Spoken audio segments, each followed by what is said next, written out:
அஸ்ஸலாமுஅலைக்கும். இன்னைக்கு இந்த வீடியோல நம்ம எங்க மெஹந்தி போட போறோம்னா ராம்நாடுக்கு தான். இன்னைக்கு நமக்கு 3 கிளையண்ட் இருக்காங்க. 3மே ராம்நாடு சரௌண்டிங் தான். பட் 3மே தி பெஸ்ட் கிளையண்ட்னே சொல்லலாம். ஃபர்ஸ்ட் கிளையண்டோட வீட்டுக்கு 9:00 9:30க்குலாம் ரீச் ஆயாச்சு. பட் அவங்க வர்றதுக்கு கொஞ்சம் லேட் ஆயிடுச்சு. நம்ம வெயிட் பண்ணிட்டு இருந்தோம். அப்பதான் அவங்க வேக்ஸ் பண்ண போயிருந்தாங்க. வேக்ஸ் பண்ணிட்டு வந்தோன்னே மெஹந்தி போட ஸ்டார்ட் பண்ணியாச்சு. இந்த பிரைட் எனக்கு கிராண்டான டிசைன் வேணும்னு கேட்டாங்க. அட் த சேம் டைம் அவங்களுக்கு ரொம்ப கோல்டாவும் இருந்துச்சு. அதோட ரிசல்ட் இதுதான்.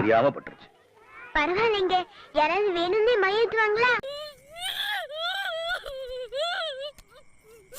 அவங்களுக்கு சிவியரான கோல்டு இருந்துச்சு. அதனால வாட்டரி நோஸா இருந்தனால அவங்களால ப்ராப்பரா கோஆப்ரேட் பண்ண முடியல. இருந்தாலும் அவங்களோட பெஸ்ட்டு தான் நமக்கு கொடுத்தாங்க. ஃப்ரண்ட் சைடு கம்ப்ளீட்டா கஸ்டமைஸ் பண்ணி க்ரூம் பிரைட் எல்லாம் போட்டு வச்சோம். அதே மாதிரி லெக்ஸுக்குமே பீகாக் வச்ச கிராண்டான டிசைன் போட்டுட்டு பேக் சைடுக்கு மட்டும் சிம்பிளான மண்டலா டிசைன் கேட்டாங்க. அதையும் போட்டு முடிச்சதுக்கு அப்புறம் அங்க இருந்து கிளம்பியாச்சு. இந்த புக்கிங்கை கன்ஃபார்ம் பண்ணதா அவங்க அண்ணன் தான். தி நெக்ஸ்ட் டே அவங்க கால் பண்ணி உங்களோட மெஹந்தி நல்லா இருந்துச்சுன்னு எல்லாரும் காம்ப்ளிமெண்ட் கொடுத்தாங்க. நமக்கு கால் பண்ணி ரிவ்யூ கொடுத்தாங்க. இதுதான் அண்ணன் மெட்டீரியல்ங்கிறது நமக்கு தான் இருக்கு. இங்க பாரு, ரொம்ப